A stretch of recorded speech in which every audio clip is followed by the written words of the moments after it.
Audio Jungle.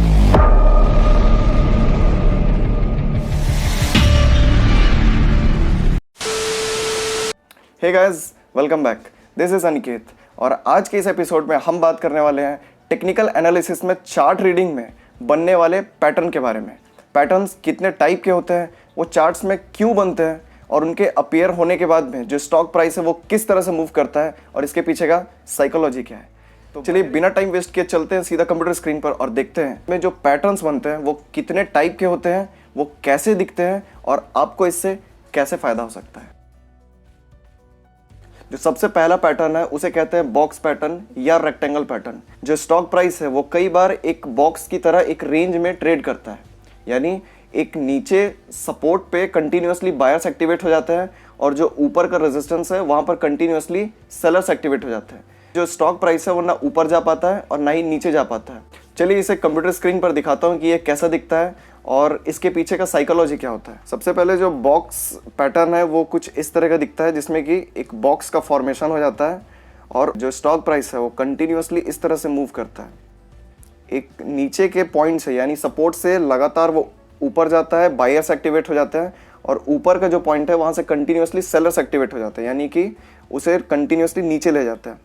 और एक time के बाद में ऐसा कंडीशन आता है कि यहाँ पे कई बार सेलर्स एक्यूमुलेट होते हैं और ये नीचे की तरफ ब्रेक डाउन दे देता है स्टॉक प्राइस, या फिर कई बार ऊपर की तरफ बायर्स एक्यूमुलेट होता है और ये ऊपर की तरफ ब्रेकआउट दे देता है। चलिए इसे देखते हैं कि चार्ट में ये किस तरह का दिखता है।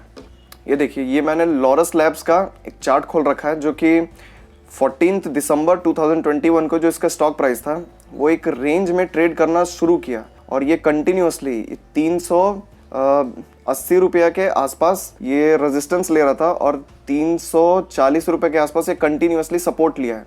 जब ये रेंज में ट्रेड करने के बाद में इस पॉइंट पर फाइनली इसने ब्रेकआउट दिया, यानी कि यहाँ पर एक बायर्स एक्यूमुलेट हुए और उनका जो बायर्स का ग्रुप था वो सेलर्स को लीड कर गया।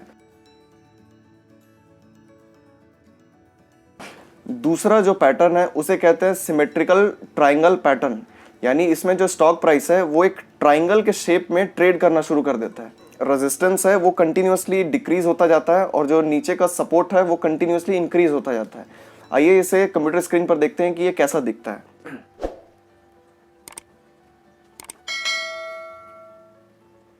ये देखिए, इसमें जो स्टॉक का प्राइस है वो कंटिन्यूअसली जिस पॉइंट से रेजिस्टेंस ले रहा है वो डिक्रीज होता जाता है टाइम के साथ में, और जिस पॉइंट से वो सपोर्ट ले रहा है वो कंटिन्यूअसली इंक्रीज होता जाता है।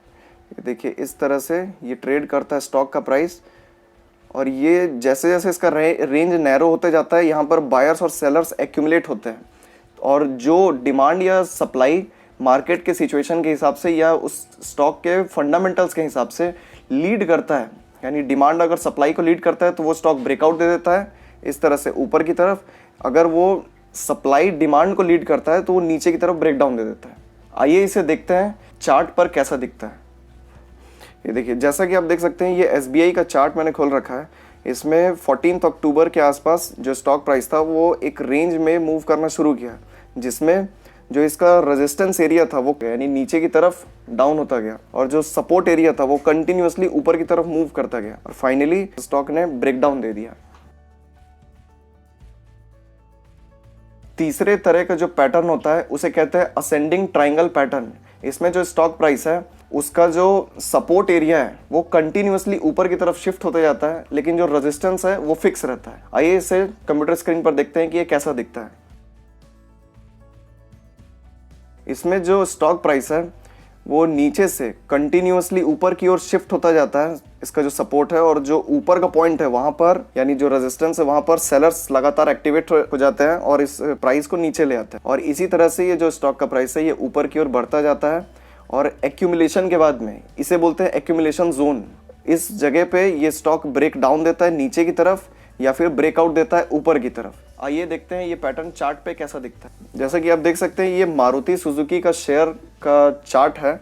इसमें जो स्टॉक प्राइस है वो कंटिन्यूअसली ऊपर की तरफ जो इसका सपोर्ट था वो शिफ्ट होता गया। जो बायर्स थे इसको लगातार ऊपर ले जाते गए और एक पॉइंट ऐसा आया कि इसमें बायर्स जो है वो सेलर्स को लीड कर गए और इस स्टॉक ने ऊपर की तरफ ब्रेकआउट दे दिया। चौथा जो स्टॉक पैटर्न है उसे कहते हैं डिसेंडिंग ट्राइंगल पैटर्न। इसमें जो स्टॉक प्राइस है उसका रेजिस्टेंस कंटिन्यूअसली नीचे की ओर शिफ्ट होता है, लेकिन जो सपोर्ट है वो फिक्स रहता है। आइए इसे कंप्यूटर स्क्रीन पर देखते हैं ये कैसा दिखता है। इसमें जो रेजिस्टेंस है वो लगातार नीचे की ओर शिफ्ट होता जाता है, बट जो सपोर्ट है वो एक जगह पे फिक्स रहता है। और यहाँ से बायर्स इसको लगातार ऊपर ले जाने की कोशिश करते जाते हैं, बट जो सेलर्स हैं इसे लगातार नीचे लाने की कोशिश कर रहे हैं। अब इसमें ये जो एक्यूमुलेशन जोन है, इसके बाद में स्टॉक या तो फिर ऊपर या फिर नीचे की ओर ब्रेकआउट या ब्रेकडाउन देता है। ये सेम कंपनी के फंडामेंटल्स या मार्केट के कंडीशन के ऊपर में डिपेंड करता है। आइए देखते हैं ये पैटर्न चार्ट पर कैसा दिखता है। जैसा आप देख सकते हैं अदानी पोर्ट्स का ये चार्ट है। इसमें जो स्टॉक प्राइस है वो 14 अक्टूबर को एक डिसेंडिंग ट्रायंगल पैटर्न में एंटर किया। उसके बाद जो इसका रेजिस्टेंस था वो कंटिन्यूअसली नीचे की तरफ शिफ्ट होता चला गया, बट जो सपोर्ट था वो एक पॉइंट पर फिक्स था। इसमें जो सेलर्स थे वो उसको नीचे लाने की कोशिश कर रहे थे, बट मार्केट के कंडीशन के कारण इसने ऊपर की तरफ ब्रेकआउट दे दिया। टाइप का पैटर्न है उसे कहते हैं डबल टॉप पैटर्न। ये हमेशा किसी भी ट्रेंड के टॉप पर बनता है। इसमें जो स्टॉक प्राइस है वो टॉप बनाने के बाद में हल्का सा गिरावट देने के बाद वो अगेन अपने टॉप को टच करता है, और इसके बाद में जो स्टॉक प्राइस है वो डबल टॉप बनाने के बाद नीचे की तरफ फॉल कर जाता है। आइए देखते हैं ये कैसा दिखता है। जैसा कि आप देख सकते हैं जो स्टॉक प्राइस है वो कंटिन्यूअसली ऊपर की ओर मूव करने के बाद, यानी जो ट्रेंड होता है उसका, उसे बनाने के बाद में एक नीचे की तरफ करेक्शन देता है। वो करेक्शन देने के बाद वो अगेन ऊपर जाता है, और ये अगेन उसी पॉइंट को टच करने के बाद में नीचे की ओर फॉल होता है। और जो इसका बॉटम है, यानी कि ये जो इसने बॉटम क्रिएट किया था रिट्रेसमेंट के टाइम पे, उसे ये ब्रेक डाउन दे करके नीचे की तरफ फॉल हो जाता है। इसे कहते हैं डबल टॉप पैटर्न। आइए देखते हैं ये डबल टॉप पैटर्न चार्ट में कैसा दिखता है। ये बिल्कुल रिसेंट चार्ट है। जैसा कि आप देख सकते हैं जो निफ्टी 50 का एक डबल टॉप पैटर्न का फॉर्मेशन किया था। इसमें जो इंडेक्स है उसने अपना टॉप लगाया था 15,400 का, अगेन ये रिट्रेस हुआ, अगेन इसने 15,400 का टॉप लगाया, इसी को कहते हैं डबल टॉप। और उसके बाद ये नीचे की ओर फॉल हुआ, और इसका जो बॉटम था ये अभी तक से फिलहाल टेकन आउट तो नहीं हुआ है, बट ये लग रहा है कि टेकन आउट हो जाएगा। अगला जो पैटर्न है उसे कहते हैं डबल बॉटम पैटर्न। ये बिल्कुल डबल टॉप पैटर्न का उल्टा होता है।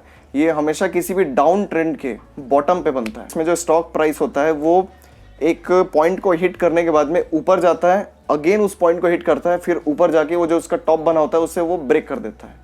आइए देखते हैं डबल बॉटम पैटर्न कैसा दिखता है।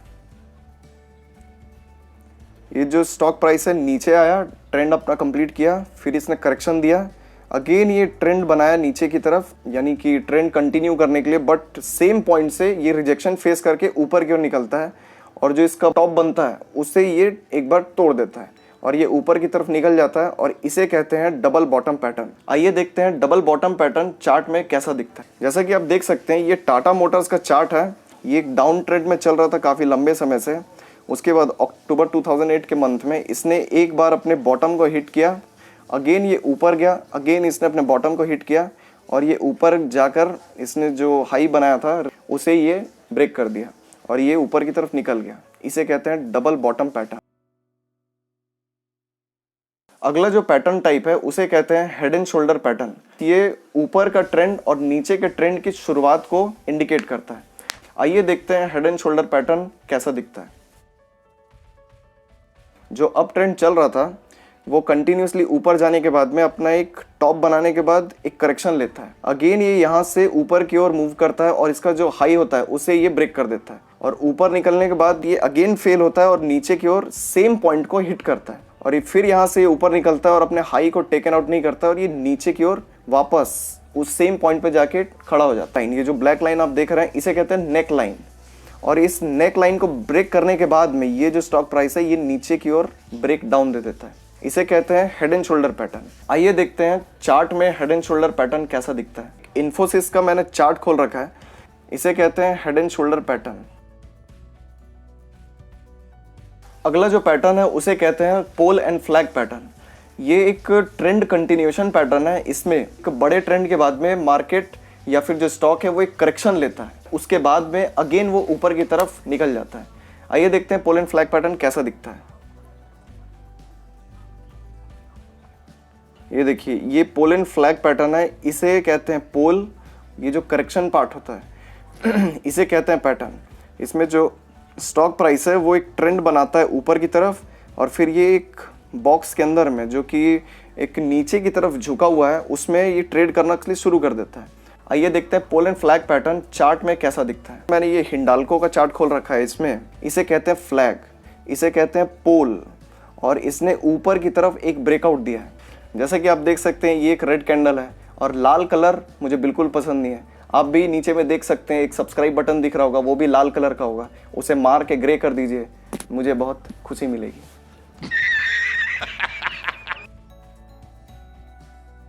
अगला और आखिरी जो स्टॉक का पैटर्न है उसे कहते हैं कप एंड हैंडल पैटर्न। इस पैटर्न में जो स्टॉक का प्राइस है वो एक रेजिस्टेंस के नीचे में एक गोल सा शेप बनाता है, और अगेन एक छोटा सा, जैसा कि आप कप देखे होंगे उसमें जो गोल शेप होता है उसके बाद एक हैंडल होता है, ठीक वैसा ही ये भी पैटर्न होता है। आइए देखते हैं ये पैटर्न कैसा दिखता है। एक रेजिस्टेंस के नीचे में ये जो पैटर्न है वो कुछ इस तरह का बनता है। ये देखिए कप, उसके बाद में ये रहा हैंडल। आइए देखते हैं ये पैटर्न चार्ट में कैसा दिखता है। कोल इंडिया लिमिटेड का ये चार्ट है। I just love Coal India. ये जो स्टॉक है ये कप की तरह नीचे आया, अगेन इसने रेजिस्टेंस से वापस एक फॉल किया, इसने एक हैंडल शेप का फॉर्मेशन किया है, और अगर यहाँ पर बायर्स एक्यूमुलेट होते हैं तो ये स्टॉक ऊपर की तरफ ब्रेकआउट देगा और ये ऊपर की तरफ चल पड़ेगा। उम्मीद करता हूँ दोस्तों आपको समझ आ गया होगा चार्ट रीडिंग में पैटर्न्स क्या होते हैं, कितने टाइप के होते हैं, और ये जब बनते हैं तो इसके पीछे का साइकोलॉजी क्या होता है, और आपको इसे कैसे ट्रेड करना है। तो वीडियो अच्छा लगा तो वीडियो को लाइक करिए, चैनल को सब्सक्राइब करिए, और नीचे कमेंट बॉक्स में ये ज़रूर बताइएगा कि वीडियो में आपको क्या अच्छा लगा, आप कुछ सजेशन देना चाहते हैं या अगला वीडियो किस टॉपिक पर चाहते हैं। तो आज के लिए बस इतना ही। Thank you.